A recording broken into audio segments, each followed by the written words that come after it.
오늘은 산상변모주일입니다. 주님께서 천국에서의 모습을 일시적으로 우리에게 보여주신 주일이죠. 수요일부터는 사순절이 시작됩니다. 그 길을 걷는 주님의 모습, 그 길을 우리가 따라가는 과정을 사순절이라고 우리가 믿지 않습니까? 결국에는 이 모든 것 가운데서 우리는 천국에 대한 소망을 품어야만 그 길을 갈 수 있는 것입니다. 그러면 어떻게 해야 우리가 다 100% 원하는 천국으로 갈 수 있을까?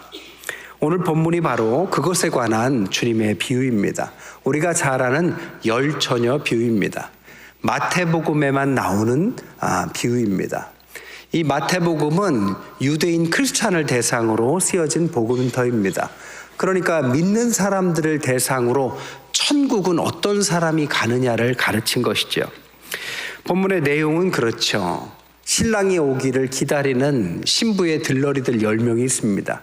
그 당시에 결혼하기 위해서는 증인들이 필요했는데 최소한 10명 이상이어야 한다고 합니다.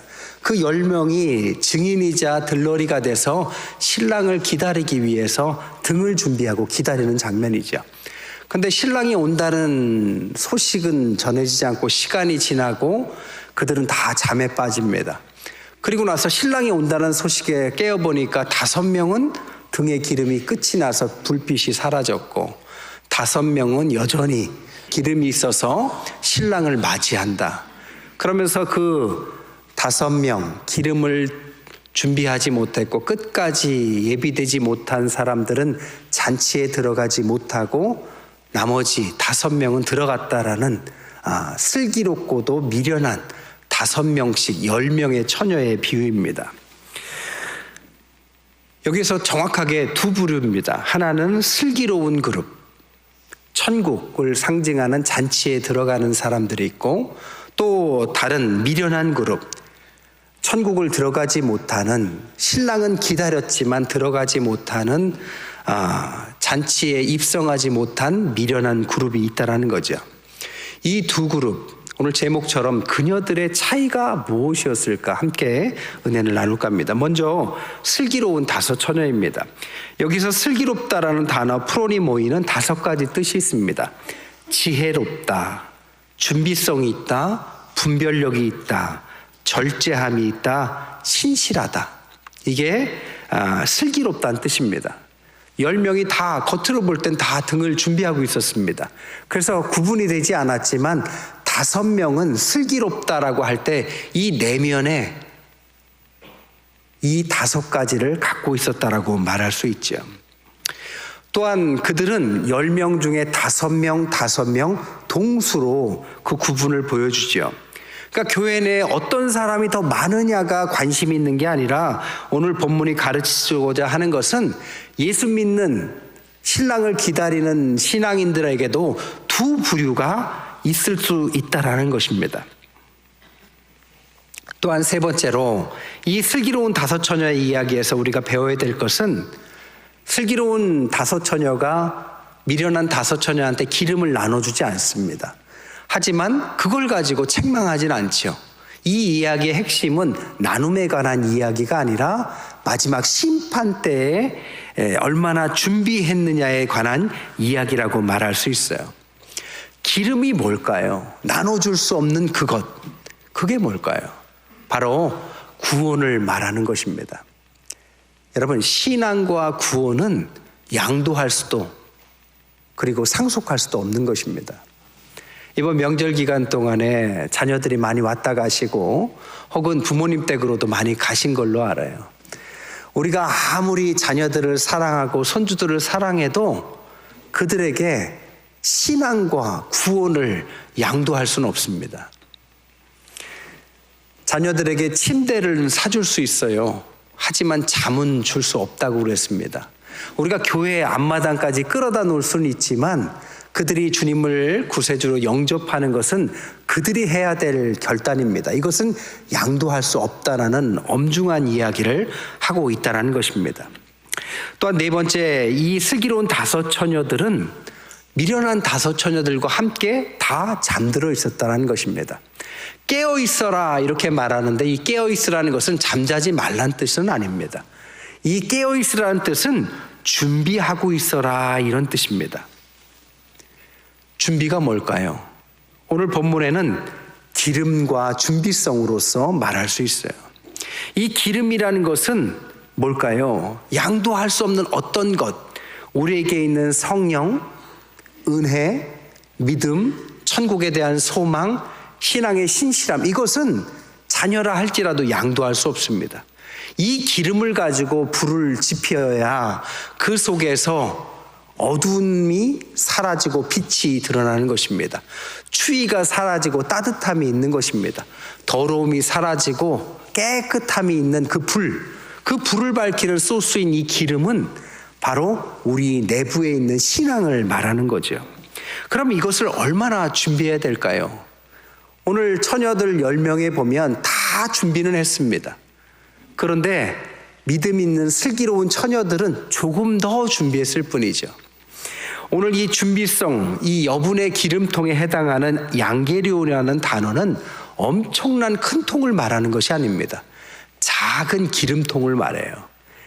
즉 미련한 처녀들과의 차이는 큰 차이가 아니라 조금, 말 그대로 종이 한 장 차이밖에 되지 않는 준비성을 말했습니다. 뭘 준비해야 될까요? 저는요, 항상 우리 젊은 청년들이나 학생들에게 부탁하고 싶은 게 있어요. 그게 뭐냐? 주님께 쓰임받을 준비를 좀 해라. 가만히 교회 생활을 하다 보면요, 신앙은 좋은데 실력이 없는 분들이 있어요. 반대로 실력은 월등한데 신앙이 없는 분들이 있습니다. 미안하게도 이 두 가지 다 주님께 쓰임받을 준비가 된 것은 아닙니다. 신앙도 준비하고 실력도 준비해야죠. 그럼 실력이 뭘까요? 엄청난 사회적 지위를 말하는 게 아니라 앙겔리온, 작은 기름통, 다윗이 돌 던지는 그 기술로 왕이 됐던 것처럼 주님을 위해서 신실하게 준비한 어떤 것, 이것을 가지고 준비하면 신앙과 어우러져서 때가 되면 쓰임받을 사람이 되는 것입니다. 또 하나를 준비해야 될 것은 종말을 준비하라는 것입니다. 신랑이 올 때 깨어 있어야죠. 근데 이 종말의 때가 온다는 것을 알고 신랑을 준비했던, 기다렸던 사람 중에 이렇게 준비성이 없어서 신랑이 오는 것을 몰랐던 것도 아닌데도 불구하고 그들은 준비가 되어 있지 않았습니다. 여러분, 재림의 때는 언젠가 올 것입니다. 문제는 그 때와 기한은 우리가 알지 못한다라는 거죠. 그리고 신랑이 늦게 올 수도 있고 오늘 저녁에 올 수도 있다라는 사실을 감안을 해서 종말을 준비하는 이 준비성, 이것을 준비한 사람을 슬기롭다라고 성경은 말한다라는 것입니다. 여러분 한번 스스로 질문해 보세요. 여러분들은 지금 오셔도 주님 맞을 준비가 잘 준비되어 있습니까? 그것에 대한 솔직한 답변, 그것에서 부족하다면 더 준비해야 될 것이고, 그렇지 않다면 하나님 앞에서 잘 기름과 등을 준비하신 분이죠. 반면에 미련한 5 처녀가 있어요. 이분들도 등은 가지고 있었습니다. 근데 문제는 기름이 없었죠. 등불이 꺼져가니까 신랑이 온다는 소리에 잠을 깨고 나서 옆에 있는 분들한테, 슬기로운 처녀한테 기름을 달라고 해요. 그런데 기름을 나눠줄 수 없습니다. 그러니까 빨리 가서 사와라. 사러 갔다 오니까 벌써 신랑은 그때 왔어요. 그리고 잔치집 문은 닫혔습니다. 주여 주여 우리에게 열어달라고 하지만 신랑이 뭐라고 합니까? 내가 너희를 모른다. 이게 내용의 끝입니다. 미련하다, 이것도 아까 슬기롭다라는 것처럼 미련하다라는 모라이라는 뜻에는 5가지 의미가 있습니다. 우둔하다, 얼빠져 있다, 게으르다, 사려 깊지 않다, 아무 생각이 없다. 10명은 겉으로 볼 때 다 등은 갖고 있습니다.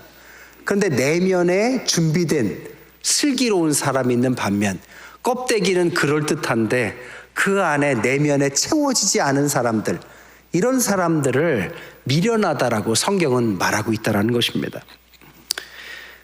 근데 미련한 5 처녀들도 나름 억울한 생각을 가질 수도 있습니다.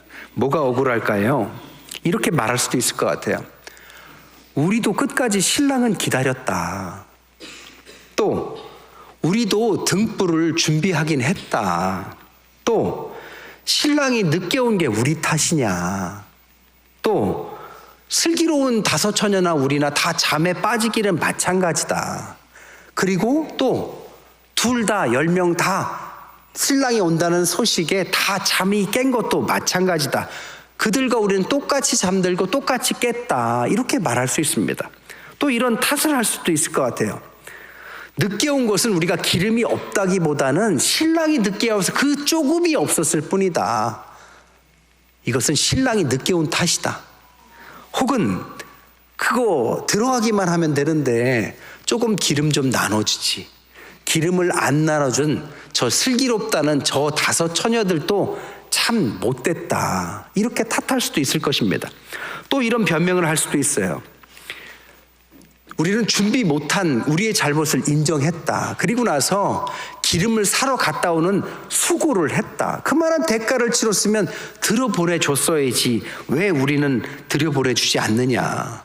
그렇게 늦게라도 찾아왔으면, 사왔으면 간청하는 우리에게 내가 너희는 모른다. 신랑이 어떻게 밤새 우리가 졸면서 이렇게 기다린 우리들에게 그렇게 매정하게 굴 수가 있느냐. 정말 신랑은 못됐다. 이렇게도 말할 수 있을 것입니다. 들어보니까 좀 억울한 면이 있을 수도 있을 것 같아요. 그죠? 근데 왜 성경은 이 다섯 사람은 미련하다라는 뜻을 표현했을까요? 5가지 문제 때문입니다. 첫 번째, 중요한 순간에 중요한 준비가 되어 있지 않았기 때문입니다. 여러분, 준비하라는 거예요. 신랑이 언제 올지는 아무도 몰랐습니다.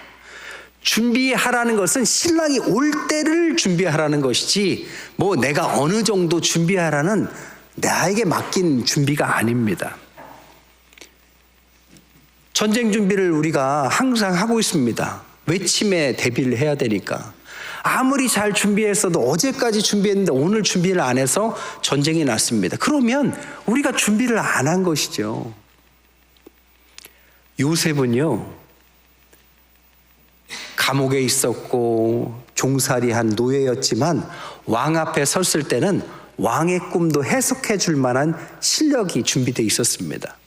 왕이 여세를 몰아서 네가 총리를 해라 했는데 총리를 할 만한 실력도 갖고 있었습니다. 이게 준비된 사람입니다. 신앙인은 중요한 순간을 위해서 준비되어 있어야 됩니다. 이것을 준비하지 않았기 때문에 미련하다라고 말하는 거죠. 두 번째,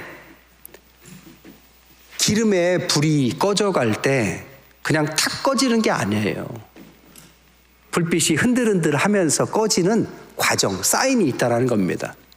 자동차를 타고 갈 때도 기름이 떨어져 가면 기름에 불이 들어와요. 그리고 빨리 가서 기름에 불을 켜라고 이야기를 합니다.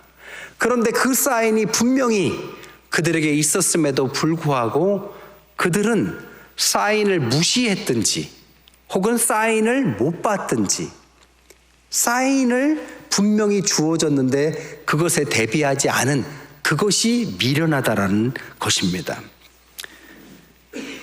여러분, 우리의 삶 가운데 다양한 사인들이 있어요. 때로는 신앙생활에 우리가 거리를 두고 세상이 좋다 하는 탕자와 같을 때도 있습니다. 그럴 때 혹은 우리에게 실패라는 모습에 사인이 올 때도 있습니다. 그러면 깜짝 놀라죠. 아, 내가 하나님 앞에 올바로 서지 못해서 벌 받나 보다. 이게 사인입니다. 그러면 돌이켜서 하나님 앞에서 다시 회개하고 다시 신앙의 자리로 돌아가면 되는 거죠. 그런 사인이 왔음에도 불구하고 그걸 무시하고 하나님 앞에 서는 것을 나중에라고 미루다 보면 어느 순간에 때가 왔을 때 그는 미련한 사람에 속하는 사람이 되는 것입니다. 세 번째, 왜 미련하냐? 이 준비를 허용하는 시간은 신랑이 오기까지다라는 사실을 몰랐다라는 겁니다.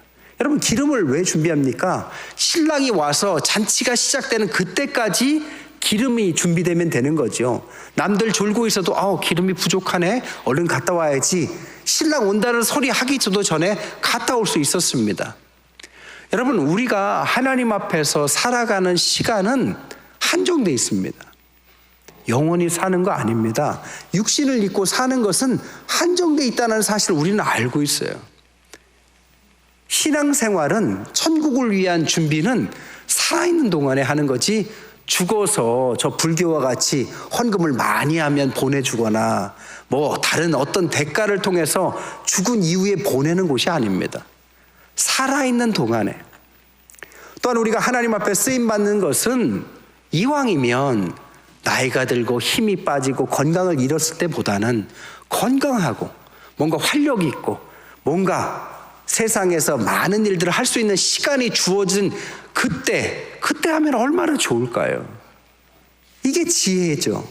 근데 그 지혜가 없으니까 미련하다는 거죠.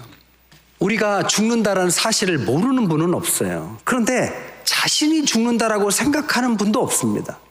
그리고 죽는다라는 사실이 누군가에게는 있지만 나에게는 아주 먼 일이고 그것은 갑작스럽게 다가올 만한 일은 아니다라고 생각을 해요. 어떤 분이 죽음 앞에서 이렇게 말을 했습니다. 언젠가 죽음이 내게 올 줄은 알고 있었다. 그런데 이렇게 빨리 올 줄은 몰랐다. 이분의 심정이 아마 우리의 심정일 것입니다. 성경의 고린도후서 6장 2절에 봐라, 지금이 은혜 받을 만한 때고 지금이 구원의 날이다. 내일이 아니고 모레가 아니고 언젠가 이 문제 풀리고 나서가 아니라 바로 지금, 이때가 바로 하나님 앞에 서야 될 때다라는 것입니다. 네 번째, 뭐가 미련하느냐? 아무리 급해도 빌릴 수 없는 것을 빌리려 했다라는 것입니다. 아까도 말했지만 자녀를 아무리 사랑한들 자녀에게 구원을 상속할 수는 없습니다. 시카고의 무디 성경학교의 총장인 조지 스윙틴 박사님은 이렇게 말했어요. 하나님에게는 자녀만 있지 손자는 없다. 무슨 소리입니까? 우리가 자녀는 될 수 있지만 우리가 자녀가 돼서 내 자녀가 하나님의 손자가 될 수는 없다는 뜻입니다. 그 자녀도 하나님의 자녀가 되는 과정이 필요하다는 거죠. 마지막, 왜 미련하냐? 문이 닫히면 더 이상 열리지 않는다는 사실을 몰랐다. 그래서 주여 주여 제발 좀 열어주시옵소서 아무리 매달려도 결국 그 문은 열리지 않았다는 것입니다. 말씀을 정리할게요. 등을 다 준비했어요. 근데 기름은 누구는 부족하게 준비했고 누구는 충분히 준비했습니다. 여러분, 종말을 기다리는데 안 올 것처럼 기다리는 것과 올 것처럼 기다리는 것은 다른 것입니다. 비가 내려달라고 기도할 때는 우산을 들고 와야 올 것을 기대하는 것이지, 우리가 종말을 생각한다면 좀 더 긴장되고 내 인생이 얼마나 남았을까, 어떻게 살아가는 것이 하나님 앞에서 온전한 길을 가는 것인가 고민을 하는 것이 바로 종말을 올 것처럼 기대하고 살아가는 모습입니다. 또한 불을 밝히는 등불은 신랑을 위해서 하는 것입니다. 여러분, 신부의 들러리가 왜 있는 겁니까? 그냥 놀러 왔어요? 신랑을 밝혀주러 온 것입니다. 신부의 들러리의 역할은 불을 밝히는 것이 그들의 역할입니다. 여러분, 제가 담임 목사예요. 담임 목사의 역할이 뭡니까?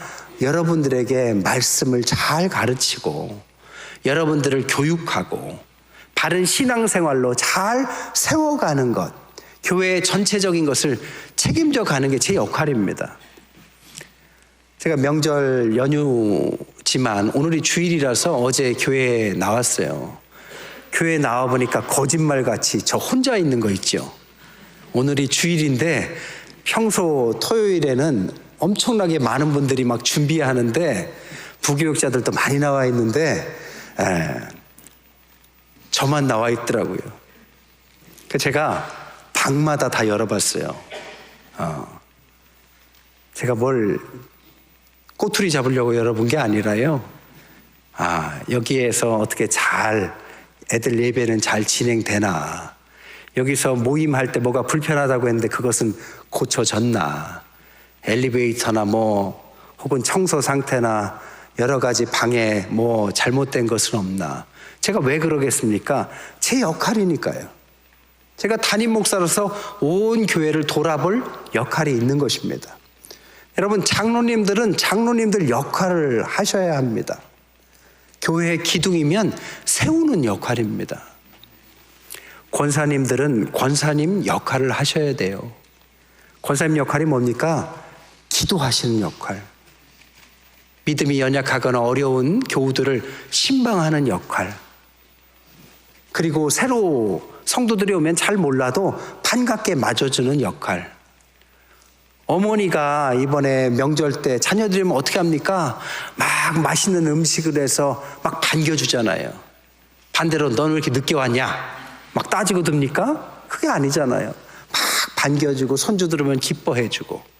권사님들의 역할이 그거라고요. 우리 집사님들의 역할은 뭡니까? 교회의 실무를 담당하시는 거예요. 그냥 완화무댐 하면 안 됩니다. 나도 뭔가 내가 할 수 있는 것, 교회의 실무들을 담당해야지. 이런 역할들이 다 같이 맡은 일에 충성하는 것이 기름이 떨어지지 않고 신부의 들러리 서는 사람들의 자세에 해당하는 것입니다. 또한 기름 없는 등은 소용이 없는 거예요. 아니, 등만 들고 있으면 뭐합니까? 그 안에 기름이 있어야 불을 떼지요. 내 안을 잘 돌아보십시오. 성령의 충만함이 사라졌다면 여러분, 말씀으로 돌아가세요. 기도의 자리를 찾아가세요. 말씀과 기도밖에는 이 충만함을 채울 길은 없습니다. 말씀을 더 깊이 상고하고 나를 돌아보고 기도하면서 하나님 앞에 서려는 의지 속에서 성령의 충만함의 역사를 주님이 주실 줄 믿습니다. 이제 우리가 하나님 앞에서 마지막 시대를 살아가는 사람들, 어두운 마지막이 아닙니다. 준비된 마지막. 심판의 마지막이 아니라 천국에 초청받은 그 마지막 들러리의 마지막. 이 마지막 때 잘 준비되어서 등을 환하게 밝히시는 저와 여러분 되시기를 주님의 이름을 간절히 축원드립니다.